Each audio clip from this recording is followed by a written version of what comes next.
Students, and welcome once again. Today we are going to start a new unit whose name is Unit 5. In Unit 5 we have two things to do. First is a poem, then we have a prose or a story. So today we'll start with the poem. आज हम unit 5 करेंगे और उसमें दो part होते हैं, एक है पोएम और दूसरा है प्रोज या फिर स्टोरी. तो आज हम पोएम करेंगे, ठीक है. तो चलो शुरू करते हैं. बच्चों अपनी टेक्स्ट बुक निकालिए, पेज नंबर 72 पे. यहाँ पे आप देख सकते हो मैंने वो पेज निकाल लिया है. तो लेट्स स्टार्ट विथ जू मैनर्स. जू मैनर्स मतलब जब हम जू में जाते हैं तब हमें कैसे बिहेव करना है. क्यों? क्योंकि जो एनिमल्स हैं उनके कान होते हैं और वो सब समझ जाते हैं और सब सुन लेते हैं. अगर हम किसी के बारे में बात कर रहे हैं, वो हमारे सामने ही है, तो उनको अच्छा या बुरा लगेगा जिस तरह से हम उनके बारे में बात कर रहे हैं वैसे ही. हाँ, तो एनिमल्स को हमें कम नहीं समझना चाहिए. तो चलो शुरू करते हैं जू मैनर्स. तो फर्स्ट है Be careful what you say or do when you visit the animals at the zoo. Be careful, हमें ध्यान रखना है किस चीज़ का. What you say or do, क्या आप कौन सी चीज़ बोलते हो, कौन क्या करता है, हाँ आप क्या करते हो. रियल में हमें किस चीज़ का ध्यान रखना है, हम क्या बोलते हैं और हम क्या करते हैं. When you visit the animals at the zoo, जब आप जू में एनिमल्स को विजिट करते हो तब. Don't make fun of the camel's hump. He is very proud of his noble bump. Don't make fun of the camel's hump. Don't make fun मतलब मजाक नहीं उड़ाना है. किसका? कैमल्स हम्प का. हम्प क्या होता है? कैमल के बैक पे पता है ना, थोड़ा सा ऐसा कर्व पार्ट होता है, उसको कहते हैं हम्प. क्यों? क्योंकि वो बहुत अच्छा हम्प होता है और वो बम्प भी बहुत अच्छा है. बम्प मतलब ऐसे कर्व, तो उनका हम्प बहुत अच्छा होता है उनके लिए. क्यों? मैं आपको फैक्ट बताती हूँ. जो कैमल का जो हम्प है ना, वो उसके लिए वाटर स्टोर करता है. हमारा कैसा होता है, हमें जब भी हम थर्स्टी फील करते हैं तब हम पानी पीते हैं या फिर कोई भी ड्रिंक पीते हैं. तो कैमल का ऐसा नहीं होता. कैमल डेजर्ट में रहता है, इसीलिए वो एक बार में बहुत सारा पानी पी लेता है और फिर कुछ वीक्स तक उसको पानी की ज़रूरत नहीं पड़ती. क्यों? क्योंकि उसका जो हम्प है ना, उसी में सारा पानी स्टोर हो जाता है. अब वहाँ सारा स्टोर हो जाता है, इसीलिए वो और पानी नहीं पीता और जब भी उसको चाहिए तब उसकी बॉडी वहाँ से पानी यूज़ कर सकती है. इसलिए हम कैमल को शिप ऑफ डेजर्ट कहते हैं, क्योंकि डेजर्ट में पानी नहीं होता पर वो फिर भी बहुत सारी वीक्स तक सर्वाइव कर पाता है. So don't make fun of the camel's hump. It's very proud of its noble bump. Don't laugh too much at the chimpanzee. Chimpanzee पर हमें हंसना नहीं है. क्यों नहीं हंसना? हम हंस भी नहीं सकते, ऐसा किसने कहा. पर don't laugh too much at the chimpanzee. Chimpanzee को देख के हंसना नहीं है ज़्यादा. ये देखो, ऐसा नहीं करना है. हाँ, he thinks he is as wise as you and me. क्योंकि उसको लगता है वो हमारी तरह ही वाइस है, होशियार है हमारी तरह. तो उसको देख के हमें फ़नी नहीं फील करना चाहिए.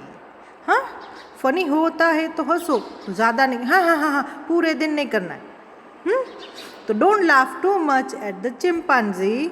ही thinks he is as wise as you and me. क्योंकि उसको भी लगता है वो हमारी तरह होशियार है. अब नेक्स्ट पेज पे The penguins strutting around the lake. Penguins यहाँ वहाँ लेक के आसपास घूमते रहते हैं. Can understand remarks you make. वो समझ जाते हैं जब हम उनके बारे में कुछ रिमार्क करते हैं या फिर कमेंट करते हैं। जब पेंगुइन्स यहाँ वहाँ होते हैं, पेंगुइन्स कहाँ हैं, ये देखो ये वाले पेज में, ये जो ब्लैक एंड वाइट है या फिर ग्रे एंड वाइट है वो है पेंगुइन। तो पेंगुइन हमारी बात सुन लेते हैं, उनको समझ में आता है हम क्या कहते हैं। खास करके अगर हम उनके बारे में कमेंट करते हैं तो उनको पता चल जाता है। जैसे हमें पता चल जाता, जब हमारे बारे में कोई कमेंट करता है, अच्छी हो या बुरी, हमें पता चल जाता ये मेरे बारे में बात कर रहा है ना। तो ऐसे ही ये भी ऐसे ही होते हैं। Treat them as well as they do you. उनको ऐसे ही ट्रीट करो जैसे वो आपको ट्रीट करते हैं।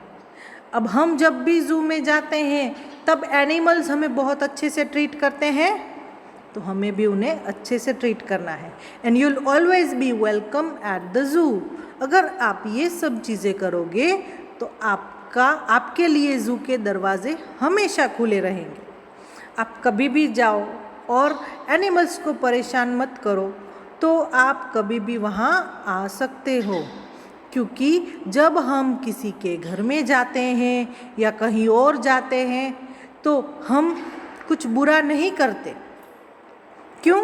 क्योंकि हमें पता है उनको अच्छा नहीं लगे। अगर हमारे घर पे कोई आके कुछ बुरा कर दे तो हमें भी अच्छा नहीं लगता ना। वैसे ही एनिमल्स का घर है ज़ू, इसीलिए आप उनको ऐसे ही ट्रीट करो जैसे वो आपको ट्रीट करते हैं अच्छे से। हाँ, ये पोएम लिखी है एलिन माथियस ने। तो पहले हम ये पोएम को समराइज कर लेते हैं। ये पोएम क्या कहती है, हमें ध्यान रखना है हम क्या कहते हैं, क्या करते हैं जब हम ज़ू जाते हैं। कैमल के हम्प का मजाक नहीं उड़ाना है क्योंकि वो उसके लिए बहुत अच्छा है। चिंपांजी को देख के ज़्यादा नहीं हंसना है क्योंकि उसको भी लगता है वो हमारी तरह होशियार है। पेंगुइन्स यहाँ वहाँ घूमते रहते हैं लेक में, तब उनके बारे में कमेंट नहीं करना है क्योंकि उनको समझ में आ जाता है और उनको जैसे वो हमें ट्रीट करते हैं वैसे ही हमें उन्हें अच्छे से ट्रीट करना चाहिए। तो ज़ू हमेशा आपको वेलकम करेगा। हाँ, तो इसके साथ हमारी पोएम हो गई ख़त्म। अब हम इसके न्यू वर्ड्स और उसके मीनिंग करेंगे। हाँ, तो न्यू वर्ड्स हैं प्राउड, मतलब गर्व होना किसी चीज़ का। नोबल, कुछ अच्छा करना। वाइस मतलब होशियार। पेंगुइन्स, तो ये एक ऐसा बर्ड है जो उड़ नहीं सकता पर वो बहुत अच्छे से स्विम कर सकता है। स्ट्रटिंग, यहाँ वहाँ घूमना। रिमार्क्स मतलब कमेंट करना। तो एक बार हम ये सारे वर्ड्स देख लेते हैं और उसके मीनिंग आपको पता है ना बच्चों, कि सारे वर्ड्स और उनके मीनिंग ही आपको नोटबुक में लिखने हैं। ठीक है, उसके जो सेंटेंस एप्लीकेशन है उसका वो आपको नहीं लिखना है। तो चलो बच्चों अपनी नोटबुक निकालिए और फिर हम अंडरस्टैंड करते हैं वर्ड और उसका मीनिंग और फिर हम हमारी नोटबुक में लिख लेते हैं। हाँ, तो मैं यहाँ पे अपना कैमरा ऑफ कर रही हूँ। तो फर्स्ट वर्ड है प्राउड, फीलिंग सेल्फ रिस्पेक्ट और प्लेजर इन समथिंग। प्राउड का मतलब क्या होता है, हमें गर्व होता है, हमें सेल्फ रिस्पेक्ट मिलती है, हमें खुशी मिलती है कोई चीज़ करके, उसको हम कहते हैं प्राउड। अब इतना ही लिखना है, आगे का जो एग्जाम्पल है सेंटेंसेस का वो आपको नहीं लिखना है सभी वर्ड्स में। ठीक है, first application is my mother was proud of my recent result. मेरे मम्मी को बहुत गर्व था मेरे रिजल्ट्स पे। I am proud of my country, मुझे अपने देश पे गर्व है। नोबल, नोबल मतलब someone with a very good character, कोई ऐसा इंसान जिसका कैरेक्टर बहुत अच्छा हो उसको हम क्या कहते हैं, नोबल। इतना ही लिखना है। एग्जाम्पल है Mother Teresa was a noble lady, मतलब मदर टेरेसा एक बहुत अच्छे लेडी है। The students were working for a noble cause, students एक अच्छे काम के लिए काम कर रहे थे या फिर अच्छी चीज़ के लिए काम कर रहे थे। थर्ड वर्ड है वाइज। वाइज का क्या आएगा? Someone who has a good experience and knowledge. Wise का मतलब होता है कोई ऐसा इंसान जिसको अच्छा एक्सपीरियंस है, वो सारी चीज़ें वो जीत चुका है या फिर देख चुका है और उसको नॉलेज भी है। जैसे कि हमारे ग्रैंड पेरेंट्स वो वाइज होते हैं हमसे।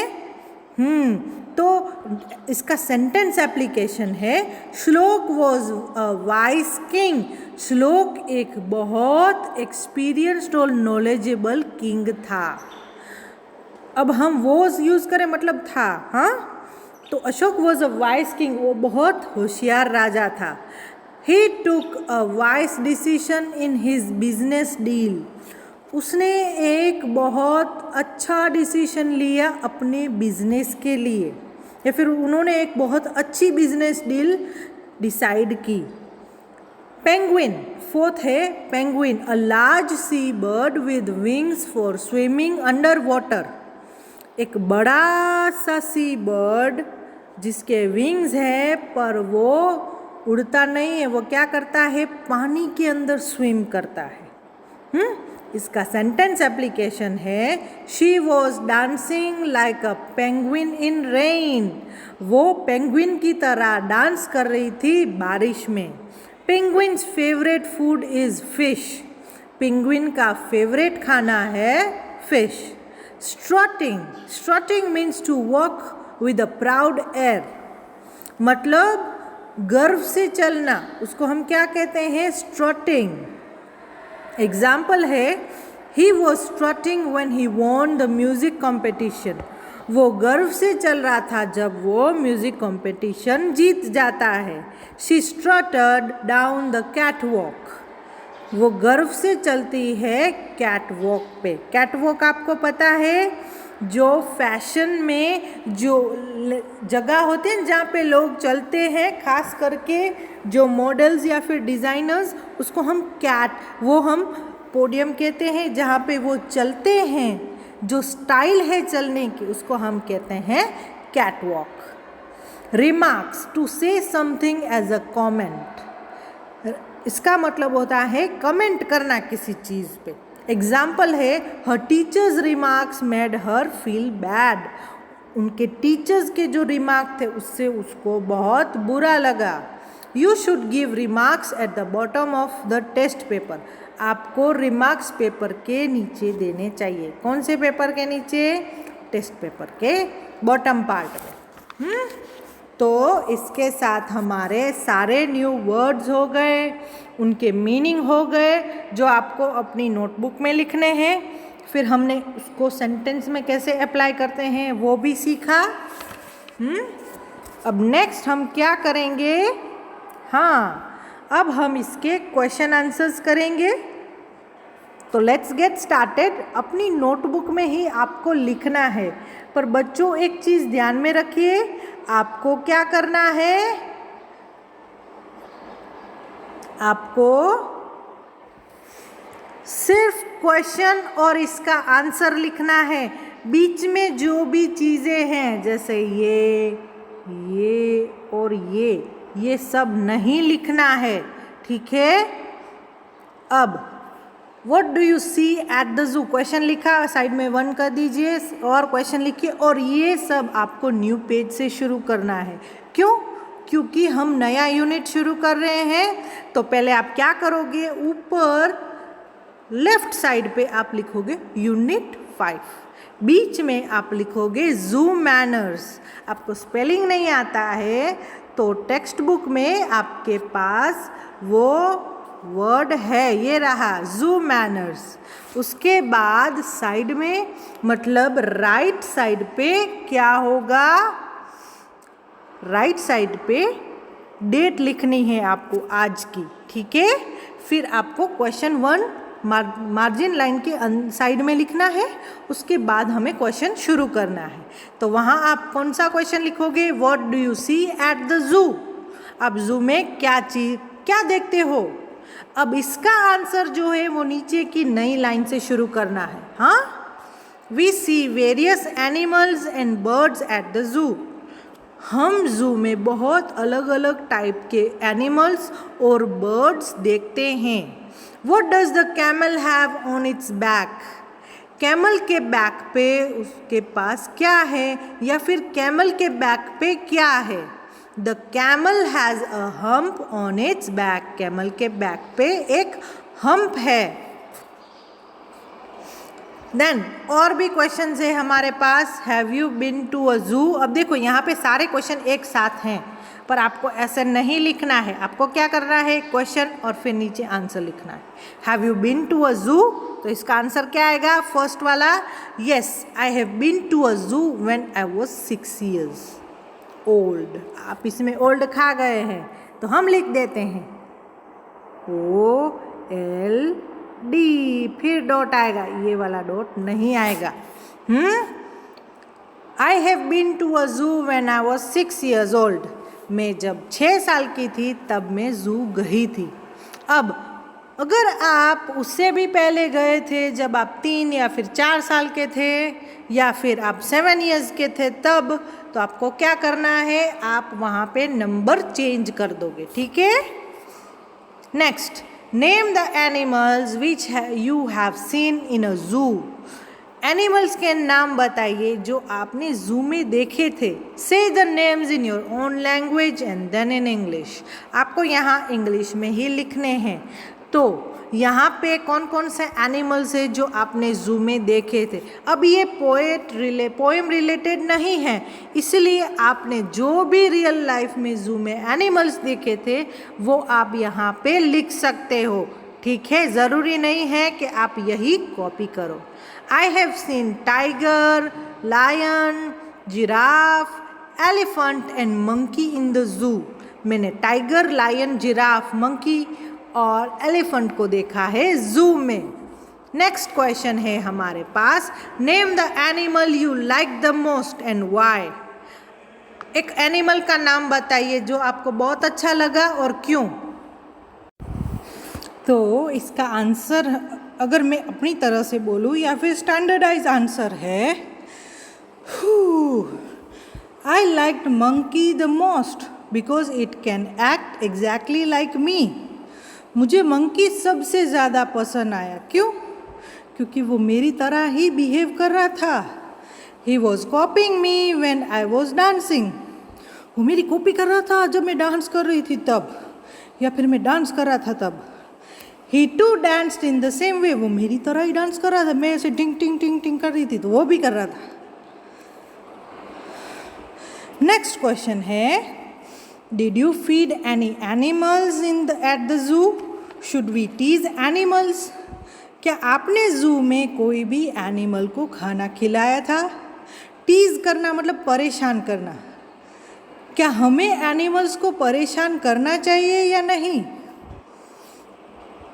तो yes, I fed a giraffe at the zoo. हाँ, मैंने जिराफ को खाना खिलाया था।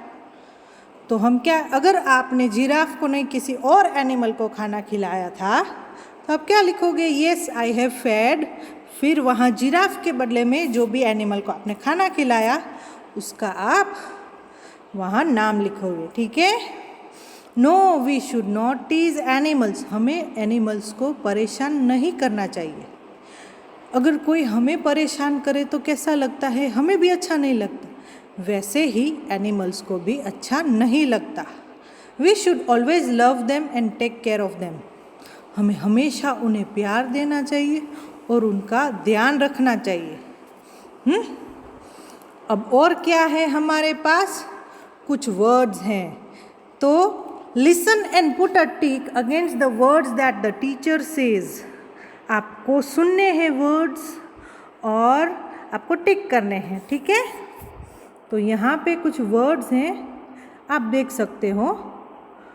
कुछ हद तक उनका स्पेलिंग थोड़ा सा सेम है, कुछ कुछ चीज़ें ही अलग है, पर जब हम इसको बोलते हैं तब उनका साउंड चेंज हो जाता है। तो ये वाला आपको टेक्स्ट बुक में ही टिक करना है। पर क्लू क्या है इसका? क्लीशे आपको ये सारे वर्ड्स ऑडियो में बोल के मुझे सेंड भी करने हैं। हाँ, तो चलो हम शुरू करते हैं। It, IT it, at, AT at, है ना।